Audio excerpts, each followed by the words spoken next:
Este es el Palacio Real de Marrakech, donde Su Alteza, el rey Hassan II de Marruecos, ha recibido a la televisión española a pocas semanas de la celebración de la fiesta del trono, el 24 aniversario de su accesión al trono. Merci bien, Sa Majesté. El próximo 3 de marzo, Su Majestad va a celebrar el 24 aniversario de su acceso al trono. Se habla de anuncios importantes para esta fecha. ¿Serán quizás anuncios importantes respecto al Sáhara?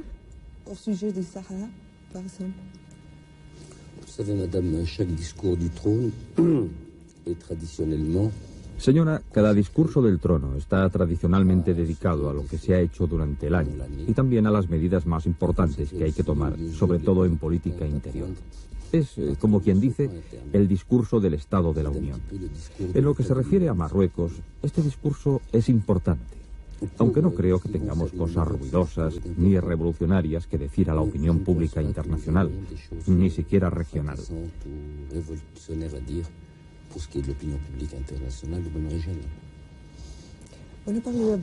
Se ha hablado primero de que las celebraciones tendrían lugar en El Aaiún y después se ha hablado también de Agadir y de Gulimín. Estas ciudades están más acá de la frontera de 1956. ¿Podría Su Majestad darnos alguna precisión a este respecto?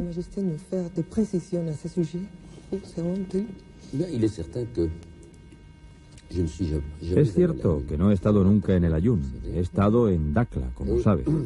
Y quisiera que esta visita se sitúe en el marco regional para demostrar claramente que no están por un lado las provincias saharianas y por otro las provincias no saharianas. Todas las provincias son provincias marroquíes. Entonces, esto nos obligará a hacer visitas a partir de Agadir que se extenderán hasta Esmala en una primera etapa. Iremos a Agadir, Gulimín, Tamtán, Tafalla, El Aaiún, Esmala.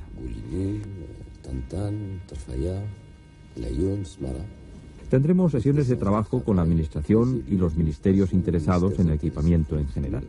Y por ello, no será una visita puntual y coyuntural, será una visita de unos 10 días que nos permitirá entrar en contacto con las poblaciones y ver in situ los problemas de las provincias.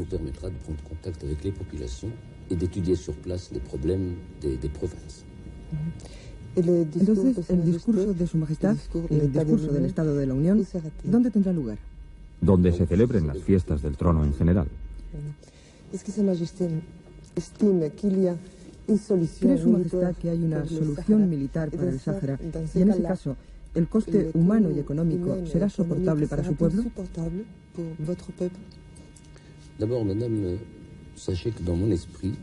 Señora, primero debe saber que en mi mente la guerra no es más que un aspecto de la solución de los problemas. No es más que una de las fases de la solución, no es la solución. Yo creo que todos los problemas deben solucionarse por consenso. La guerra de por sí no es un fin.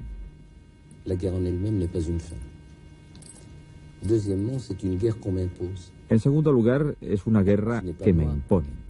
No soy yo el que salgo de los cuarteles o de las ciudades del Sáhara para perseguir a la gente y atacarles en su casa. Pero cuando me atacan, estoy obligado a defenderme.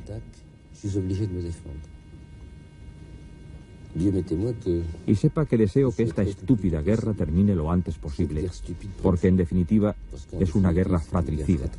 Y si calculáramos lo que ha costado a ambas partes, con eso hubiéramos podido construir un tren de varios cientos de kilómetros transsaharianos, o construir puentes o puertos por el bien de todos.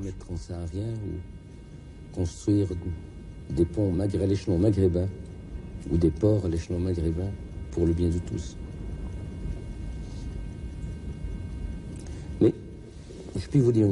Pero puedo decirle una cosa, y es que los marroquíes están decididos cada vez que les ataquen en su territorio a defenderse, pase lo que pase, cueste lo que cueste y dure lo que dure.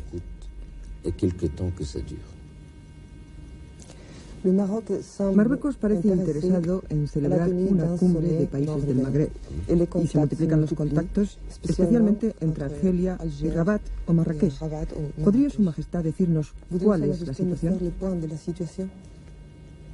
Eh bien, comme vous le savez, il y a les contacts à l'échelon du Grand Maghreb, Pues, como saben, están los contactos a escala del Gran Magreb, es decir, Libia, Túnez, Argelia, Marruecos y Mauritania. Y están los contactos bilaterales a escala de los países que tienen contenciosos o problemas bilaterales. Los dos contactos se llevan paralelamente, es decir, tomamos contacto para celebrar una cumbre magrebí, igual que mantenemos contactos con los países con los cuales tenemos algunos contenciosos o diferencias de puntos de vista. De todas formas, creo que una cumbre magrebí no hará más que servir a la causa del Gran Magreb.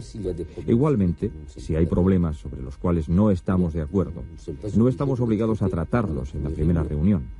Pero creo que hay muchos puntos de vista comunes a nivel económico, social, humano, que podemos abordar y para los cuales podemos encontrar soluciones positivas y provechosas para todos.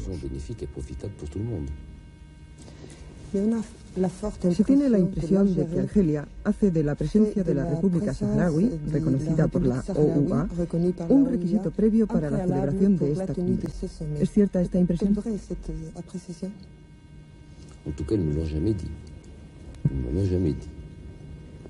En todo caso, no me lo han dicho nunca. En cuanto al reconocimiento de la República Saharaui por la OUA, pienso que es también una deformación de la historia, porque en la última cumbre de Addis Abeba, ninguna resolución vino a consagrar jurídicamente y de forma constitucional el reconocimiento de la RAST ni la OUA como asamblea, porque no hubo resolución en este campo, ni por parte de los estados tomados individualmente. Ni l'OUA en tant qu'assemblée, puisqu'il n'y a pas eu de résolution dans ce domaine, ni les États pris l'un à part de l'autre. Yo creo que la RAST estaba presente físicamente. Hasta ahora no tengo conocimiento de su presencia jurídica. El Tratado de Oujda, el Tratado de Unión con Libia, es descrito por algunos observadores como un eje militar exclusivamente. ¿Es esta impresión correcta? Es un error monumental, aunque no sea más que a nivel geográfico. Cuando se hace una unión con un vecino, se puede suponer que tiene como base una coalición militar.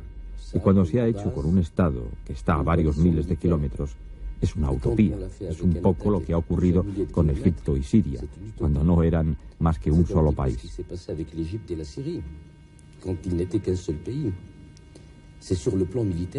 Es a nivel militar donde han sido los más débiles, porque no se puede coordinar una acción cuando se está a varios miles de kilómetros y no se tiene una frontera común.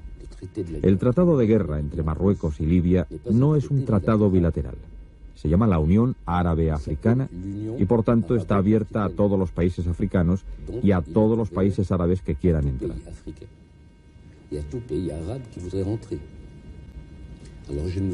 Entonces, no me veo diciendo a todos los países que quieran entrar en la OUA, primero hay que hacer una coalición militar. Es el único aspecto del tratado.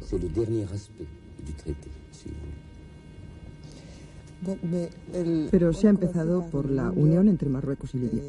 ¿Este tratado ha supuesto a Su Majestad problemas con los Estados Unidos, por ejemplo?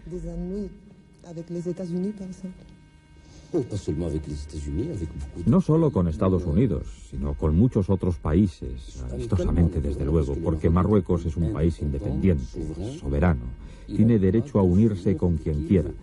Pero a nivel de amistades tradicionales, muchos países se han sorprendido, primero, porque el secreto estaba muy bien guardado, y en segundo lugar, era lo último en lo que se podía pensar. Et puis deuxièmement, c'était la dernière chose à laquelle il pouvait penser. Pero hemos aclarado las cosas con cada uno. Unos lo han sentido, otros han aplaudido, pero en cualquier caso, todos han respetado la voluntad soberana de Marruecos.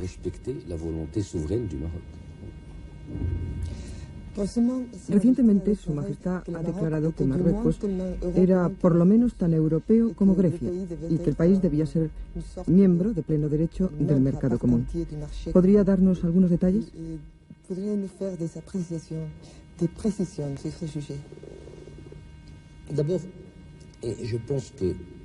Primero, sobre este punto creo que la opinión pública española me entenderá perfectamente. El mercado común es, ante todo, una voluntad política. Esta voluntad política no puede expresarse ni construirse o edificarse más que si hay una analogía institucional o constitucional entre los partenaires.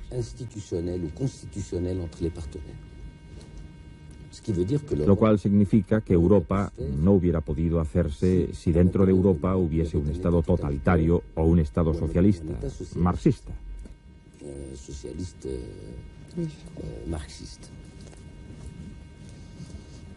Y España nunca hubiera podido empezar un proceso de ingreso en el mercado común si no hubiera vuelto a una vida democrática, parlamentaria. Estaré de acuerdo conmigo.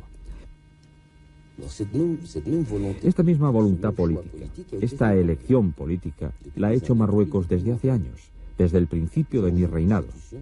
Tenemos una constitución, tenemos un parlamento, tenemos un pluralismo de partidos, de sindicatos, libertad de prensa, libertad de circulación. Por tanto, a nivel político, no somos extraños a la política europea en nuestras elecciones globales. A nivel geográfico, con el puente, estaremos definitivamente unidos. Entonces, ¿qué quedará? El aspecto continental. Nos dirán, no son europeos. Pero es, según mi opinión, dar a la dimensión europea unas dimensiones muy estrechas. Europa no es Europa en sus fronteras, y Europa fuera de sus fronteras. Pero cuando pienso en la candidatura de Marruecos como Estado asociado, no pienso solo en Marruecos. En el fondo, pienso que este Magreb se hará. Es sin duda la base del Mediterráneo. Es la bisagra entre Europa y África al sur del Sáhara. Creo que será una ocasión que Europa no debe dejar escapar.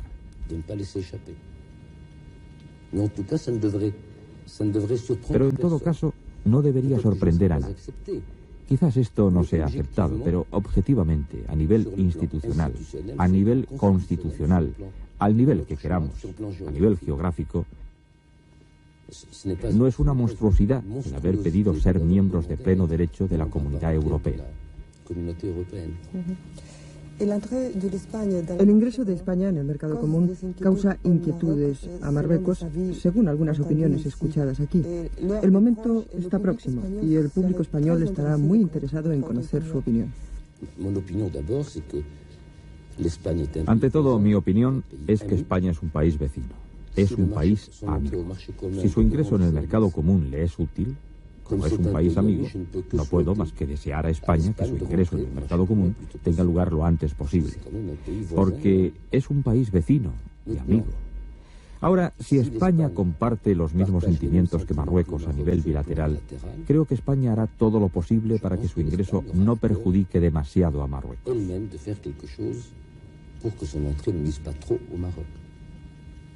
Creo, ante todo, que es un problema bilateral y no es solo de Europa.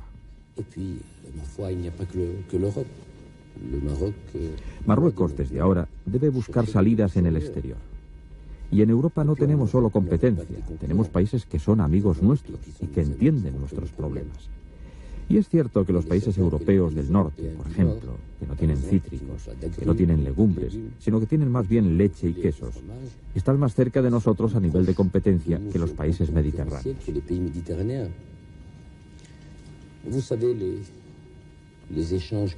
Saben que los intercambios comerciales, las leyes financieras y económicas están actualmente en un cambio constante, que no se puede decir lo que ocurrirá dentro de 2 o 3 años a nivel estructural. Yo creo que aquí también hay que andar, no hay que meterse en una cabina con un radar, sino que hay que andar al descubierto y hay demasiada niebla todavía. Acaban de celebrarse a nivel ministerial encuentros para el gran proyecto del siglo, el enlace fijo sobre el estrecho. En Madrid hay un interés renovado, pero Su Majestad parece ser el campeón del proyecto. ¿Cómo van las cosas de este lado del estrecho?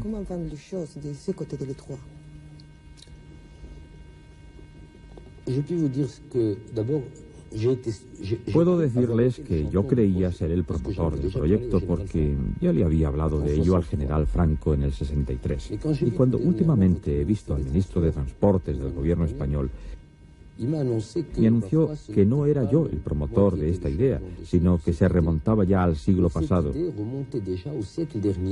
y que el promotor era el ministro de Obras Públicas de España.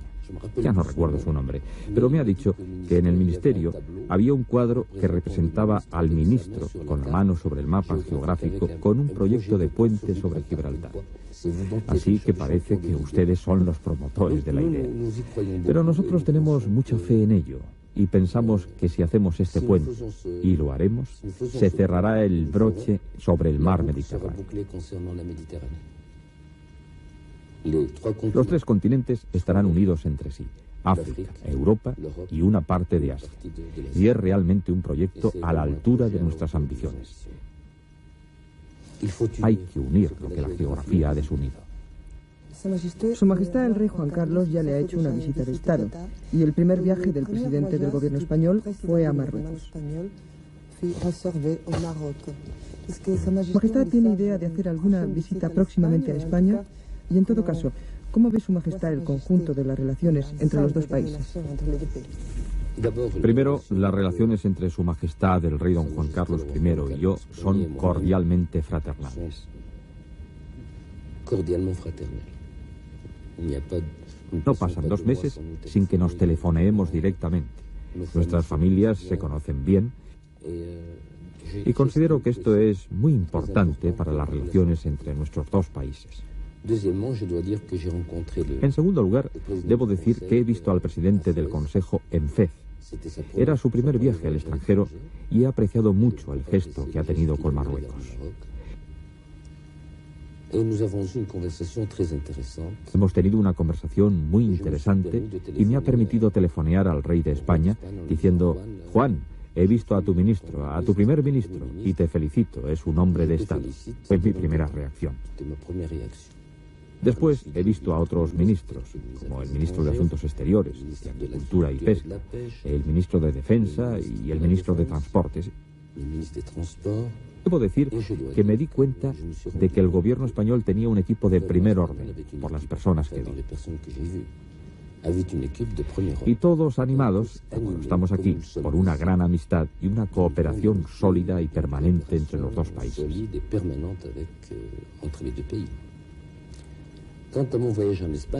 Cuanto a mi viaje a España, lo habíamos decidido para principios de este año. Por desgracia, ha habido esta actitud del delegado español en las Naciones Unidas que se ha singularizado votando en contra de Europa. Es decir, estaba él y Grecia, que han votado en la ONU en cuanto a la resolución sobre el Sáhara.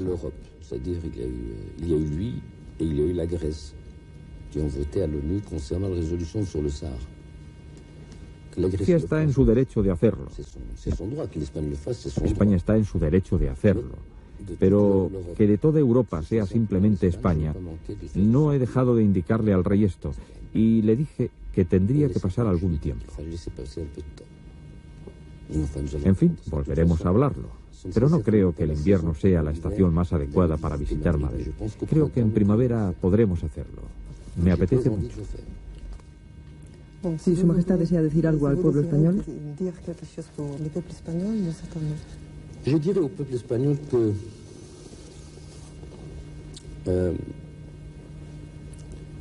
le diré al pueblo español que tenemos suerte y no la tenemos. Tenemos la suerte de ser vecinos. Tenemos la suerte de tener el mismo carácter.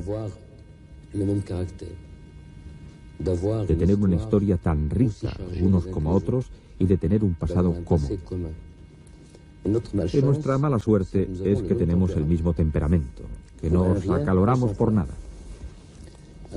Entonces mi deseo es que bebamos mucha agua helada antes de escribir o hablar a un lado y otro del estrecho, para enfriarnos también.